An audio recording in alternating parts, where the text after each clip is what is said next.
There we go. And he said, let there be light. And there was light. And the light was bright and it was very tight. All right, there we go. Greetings. This is Doc Ock coming to you live today from Black Fact Central, bringing you another installment of our ongoing series, Lockdown.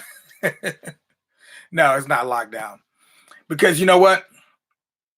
The only way you can get locked down is when you lock down yourself. We are as free as we think we are in our minds. The power of the mind is beyond belief. We can do things we never thought we could do, even though we may seem to be physically trapped in our homes. We live our lives physically trapped within this mortal body, this mortal shell. And at some point in time, we will be freed from this mortal shell and we shall ascend to the heavens. That is not an indication of the end of life. It is just the next phase of life, the next step. What lies within that step, what happens during that step, we don't know. We don't rightly know everything that happens within that step. But you did get an idea of it in the Black Panther.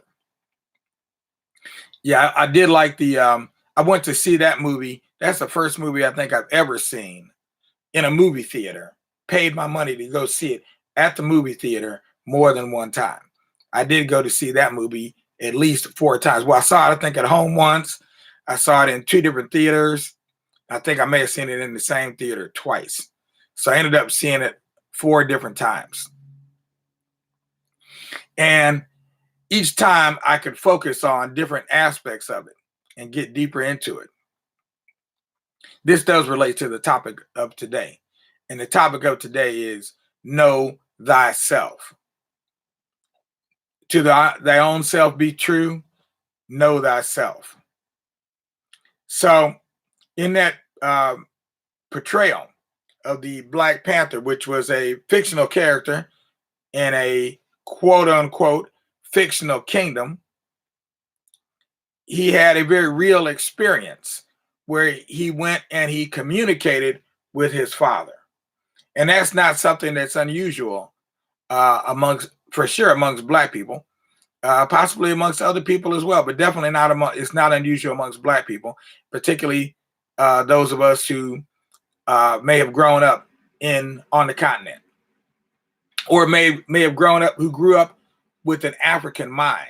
I should say it like that, because some of us, you can be in a place but not of it. Okay, and even if you're in it, that doesn't mean you can't rise above it.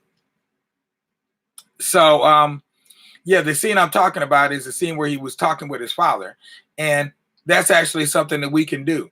But oftentimes, we overlook our elders. We like new, nice, shiny objects. We like the new, the nice, the shiny objects, and we go for the shiny object, and we leave the what's the word for it? The coins with the patina. We live the heavily patinaed coins and silver objects. We put those to the side because they don't have that gleam. They don't have that shine. So we don't think that they're really fine anymore. We used to, but now we don't. So I'm bringing all this up because in the schools where I work with a lot of youth from the ages of 5 up. I don't really do preschool. I have done it before, but I don't really care for it that much. From 5 up, and inevitably, it's obvious to me, very few of them know anything about themselves. When they go to school, they don't learn about themselves, really.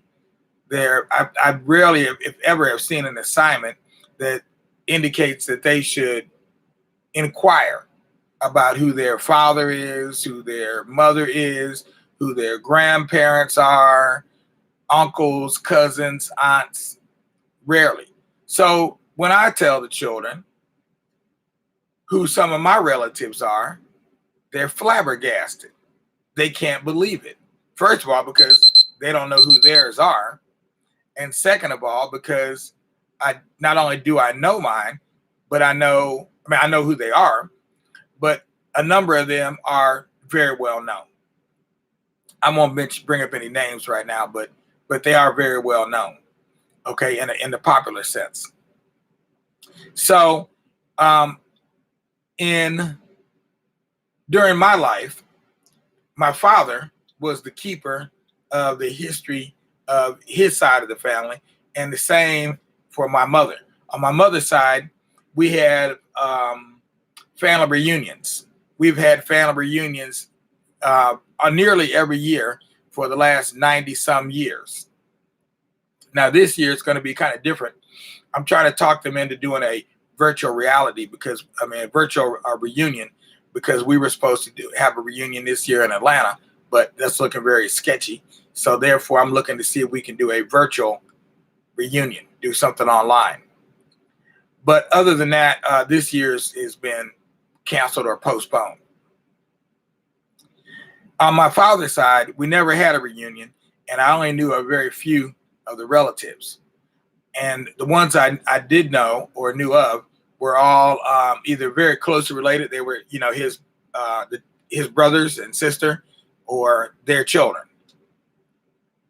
But back in the 80s, when before Alex Haley came out with would have been after Alex Haley, because his book came out about 1976. So after Roots, there was a genealogical surge that happened within the Black community, and a lot of people went looking for their roots. So today, that's going to be my selection. I'm going to read a little bit of Alex Haley Discovers His Roots. This is very important. And the reason it's so important is because if you don't know any history at all, the one history that you do know is your own.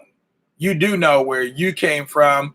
You know where, you know who your parents are.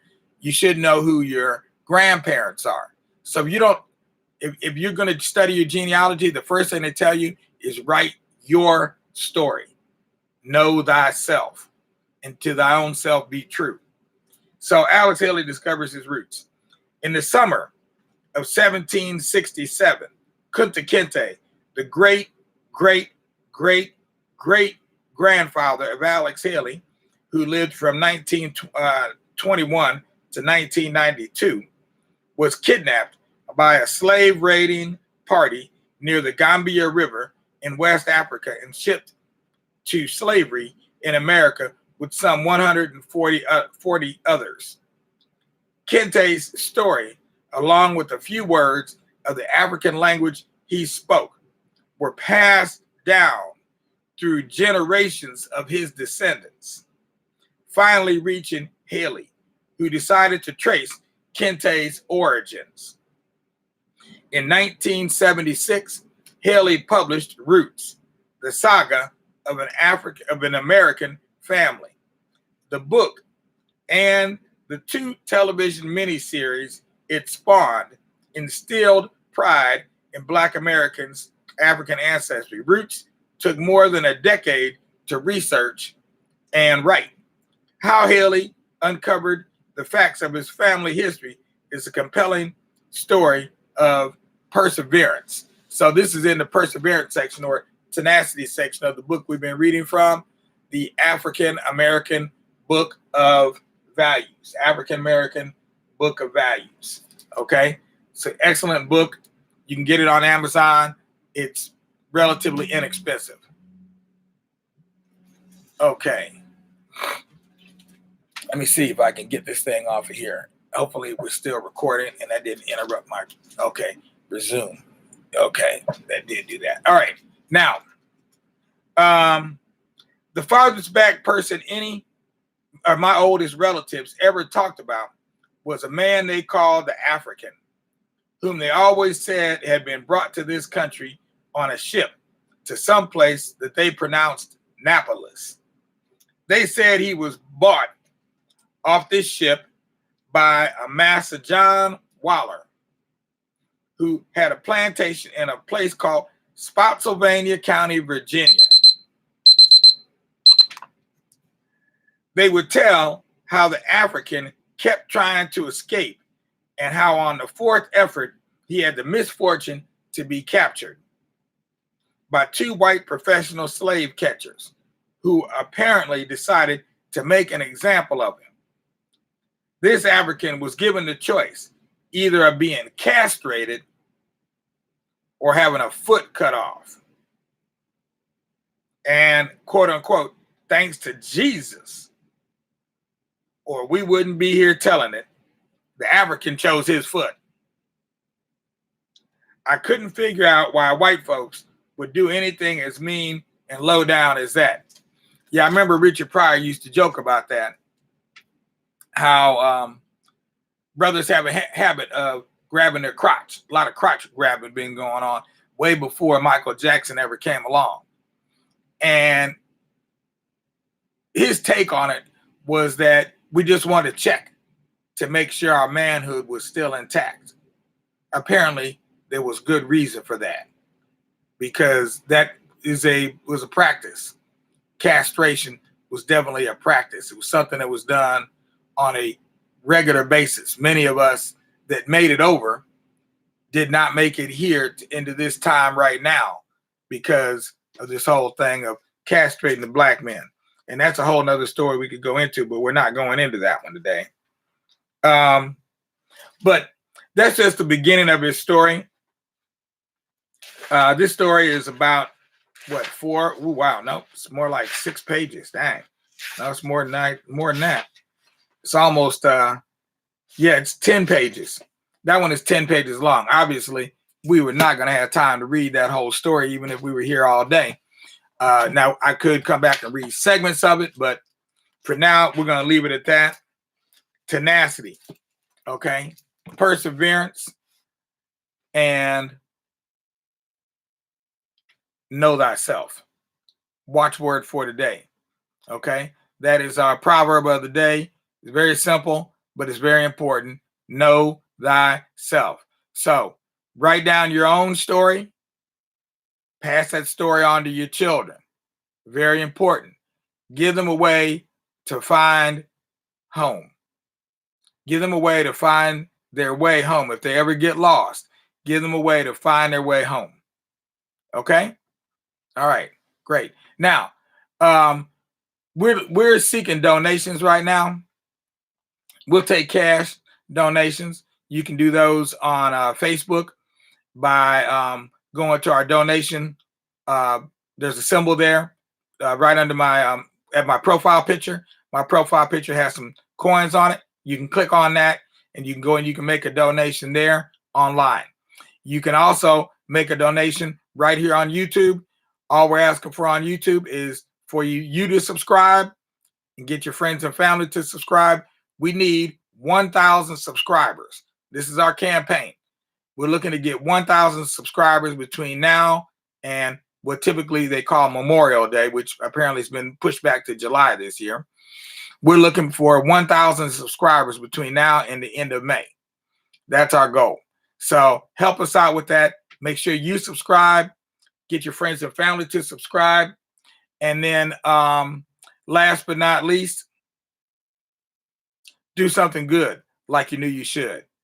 We'll see you. Oh, don't forget to like us on Facebook. And if you haven't joined the Center of Pan-African Culture, join that group also. So you can keep in touch and we can keep sending you out some positive messages, because that's what we're about. Positivity in a whole kind of, not a virtual reality, but a real reality. All right, now, peace out. Sunday, I see you over there. Peace out now.